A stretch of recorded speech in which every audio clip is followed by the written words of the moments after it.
It only takes a few words to capture just how historically disastrous this Trump administration truly is. It is the dumbest administration. It is, without question, the most dangerous. But above all else, it is the most disturbing, both out in the open and behind closed doors. And now the curtain is finally pulled back on what they never wanted the public to see. A video of Donald Trump and his administration is going mega viral right now, not because it is flashy, but because it is profoundly unsettling. It is profoundly uncomfortable laying bare not only the shameless sycophants surrounding Donald Trump, but Trump's own mental state. And yes, we are going to get into all of that. But before we do, if this analysis matters to you, a like helps. And if this is the kind of work worth following, subscribe. It makes a difference. Now, the video we are about to examine was defended, and defended strangely, by a visibly panicked Carolyn Leavitt. We are going to look at that defense.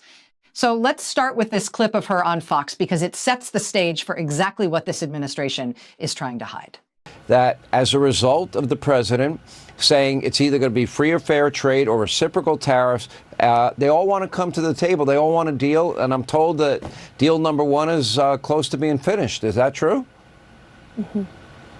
It is true. We believe that there could be several deals very soon. More than 75 countries have reached out to the administration. More than 15 offers are on the table. And the president's trade team and the president himself are working very hard to negotiate tailor-made trade deals with every country that has reached out. No other president has had the courage to fully use the leverage of the United States of America, not just our economic might, but our military and national security might as well. And, you know, I was asked an interesting question earlier this week by a reporter at Fake News CNN. She said at the premise of her question, you know, Caroline, the whole world is on notice because of what President Trump is doing. And I said to her, that's exactly the point. The world is on notice. The world is finally realizing that under this president, the United States of America is not going to be taken advantage of. This is a president who is going to put our country, our people, and our needs first. This is the defense of the indefensible.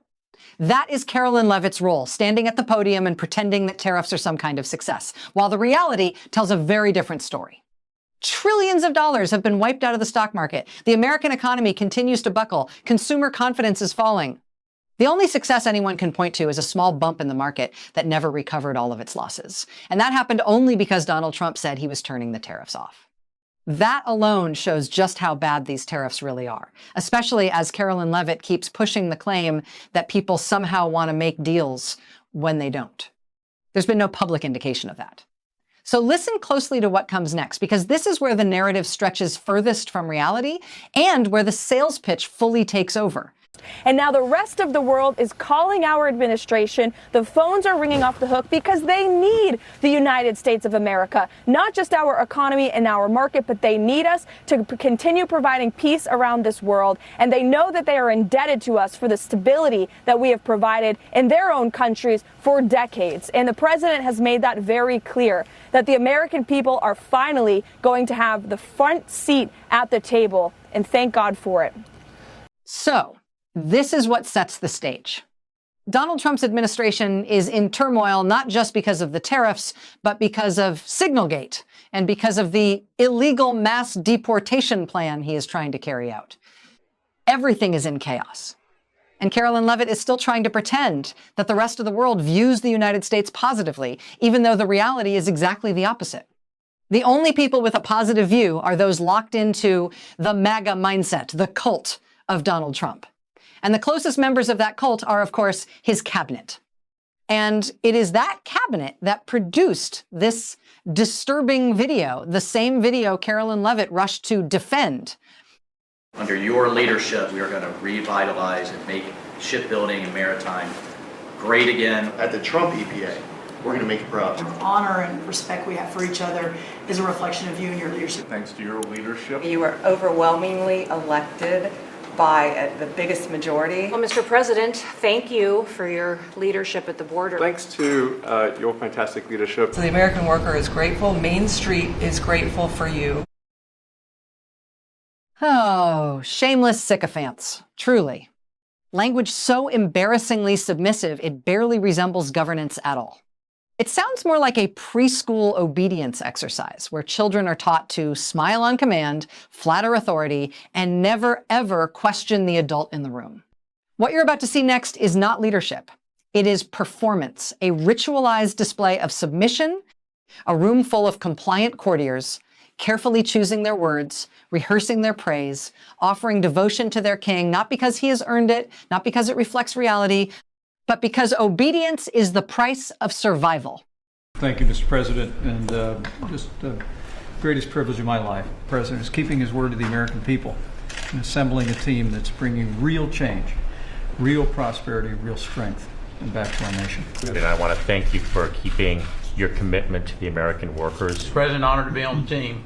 My hat's off to you. With your direction, we were able to also focus on the forgotten man and woman who are the folks who are paying those taxes. So I appreciate your support and your direction in pulling that budget together. This pivotal time under your leadership, I can't thank you enough for the privilege that you've given me and the leadership that you've shown. Rex? Mr. President, thank you for the honor to serve the country. It's a great privilege you've given me. I want to thank you for getting this country moving again and also working again. On behalf of the entire senior staff around you, Mr. President, we thank you for the opportunity and the blessing that you've given us to serve your agenda and the American people, and we're continuing to work very hard every day to accomplish those goals. It is all just so strange, and that is exactly why this video is blowing up, because the way they fawn over him is deeply uncomfortable. And it shows just how desperately Donald Trump needs approval at all times, and how that need is now driving the whims of his presidency and, by extension, the country itself. We know Donald Trump is not executing any art of the deal on tariffs. He is watching the markets, the stock market, and the bond market, and reacting in real time. Those movements are what dictate his decisions. There is no coherent plan, no strategy, just whatever he wants in a given moment. And that is why the cabinet makes this so uncomfortable to watch, because it reveals how deteriorated his thinking has become. And Carolyn Leavitt tried to cover that up on Fox with what can only be described as a ridiculous lie. The press into the meeting where he went around the table and instructed each and every one of his cabinet secretaries to provide an honest update about what they are doing at their respective agencies. And every cabinet secretary is a rock star. They are passionate about the issues they are leading on, and they are delivering on exactly what President Trump called upon them to do. There is so much good news flowing out of this administration every day. It's definitely hard for the media to keep up with. They don't know how to cover this administration. They are grasping at straws, and it's easy to talk to the press every day because President Trump is doing exactly what he promised the American people he would do, and there are wins after wins after wins every single week at this White House. And we saw those wins this week, Sean, not just the cabinet meeting yesterday. So it's clear that Leavitt knows the video CNN cut together is now making the rounds. She's defending it as some kind of honest update. Honest? What exactly was honest about it? Oh, Mr. President, you're doing such a great job. Everybody loves you. All while your approval rating moves in lockstep with the stock market. And by that, I mean it keeps tanking.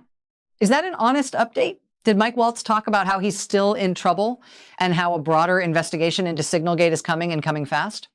Did Pete Hegseth talk about drinking on the job? Did we hear Kristi Noem explain her bizarre cosplay routine that seems to embarrass everyone but herself? No, none of that happened. This is an administration playing pretend and causing real damage while doing it. Not by accident, by design. They act as if they are executing some grand plan. They are not. What they're doing is following the whims of Donald Trump, whims that grow more erratic by the day, as his judgment visibly erodes. He is not surrounded by serious people. Yes, the Secretary of Education, the one who plainly does not understand the issues she was talking about, which you are about to see. It was wild. You may recall that Trump appointed a pro wrestling executive named Linda to be the Secretary of Education, Linda McMahon, right? Turned out to be a weird job because both she and Donald Trump say that her job as Secretary of Education is to shut down the Department of Education. Kind of a strange job. Still, though, Linda McMahon, Trump's education secretary, found time in her busy schedule to go to a conference this week, a conference on artificial intelligence and American education. It's a whole conference about AI. Artificial intelligence, AI. That's what we call it, right? AI. AI. Unless you're Trump's education secretary, in case that abbreviation, AI, turns out that's a really hard one. I heard, I think it was a letter or a report that I heard this morning, I wish I could remember the source, but that there is a school system that's going to start making sure that first graders or even pre-Ks have A1 teaching, every year starting, that far down in the grades. And that's just that's a wonderful thing. You see the other people on stage with her going, she's the Secretary of Education. She's talking, wait, what are we talking about here?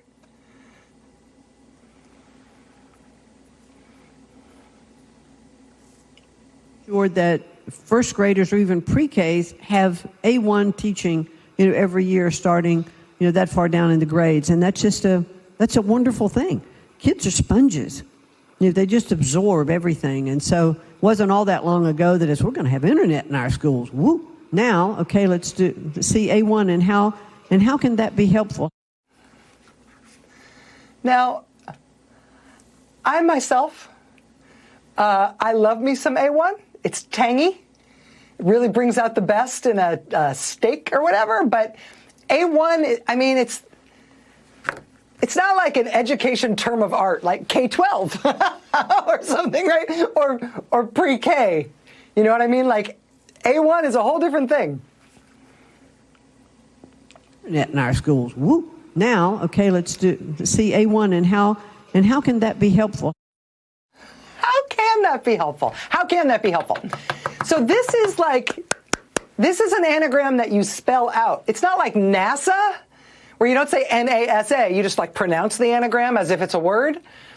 This is the whole anagram spelled out. It's artificial intelligence, A and then I, AI, and she cannot spell that. So now we've got tangy, salty A1 in all the schools. And that will somehow be facilitated by abolishing the U.S. Department of Education, which, it'll be delicious. I mean, I can't. Everything they're doing is so terrible. I mean, I'm sorry. I mean, we're going to be talking tonight about Social Security. We now know that one of the reasons, apparently, that they are tanking Social Security and destroying that agency and making it unusable and no longer functional for the people who depend on Social Security every month is apparently because they're stripping it down for parts. While Social Security recipients have not been able to get through to Social Security either on the phone or online or in person, and people are starting to miss Social Security checks, and they're firing thousands of people who work at Social Security, Social Security Agency has also reportedly converted the data systems from the Social Security Agency to be used as a way to target immigrants. So we can't get people their checks anymore, but Social Security Administration data systems are being used to target immigrants by having the Social Security system declare immigrants dead in order to mess with them and make it impossible for them to live. I mean, that's a thing that they're doing. In the Mahmoud Khalil case, the Trump administration has now admitted they have put in writing that the U.S. government under Donald Trump believes it has the right to target individual people and expel them from this country, not just on the basis of their speech, of the things they say, but of things they might say someday, or even that they might just secretly believe. So the person who is supposed to be introducing AI into America's schools, or apparently dismantling her own department instead, doesn't actually know what AI is. She called it A1. What is happening? This is exactly the point. We have to put an end to the fantasy that there are super geniuses playing some version of 4D chesses, that this Trump administration is shaking things up in a bold, brilliant way. They are simply not smart. These are not people equipped to do their jobs. We knew that from the start. They are underqualified, if not completely unqualified, to govern. And that is not a flaw. That is the design. They want government to look untrustworthy. They want to break it so people stop believing it should continue at all. That way, Donald Trump can tear it down, privatize Social Security, gut Medicare and Medicaid, and hand the spoils to his wealthy friends through yet another massive tax cut. That is what this has always been about. It goes back to the line we quote often, the idea that government workers should feel traumatized when they come to work.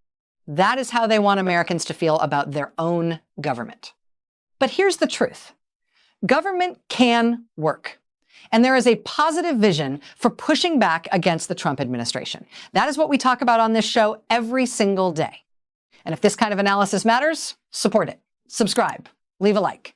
And if you stayed with us to the end, add your voice below. A functioning democracy requires it. Until next time.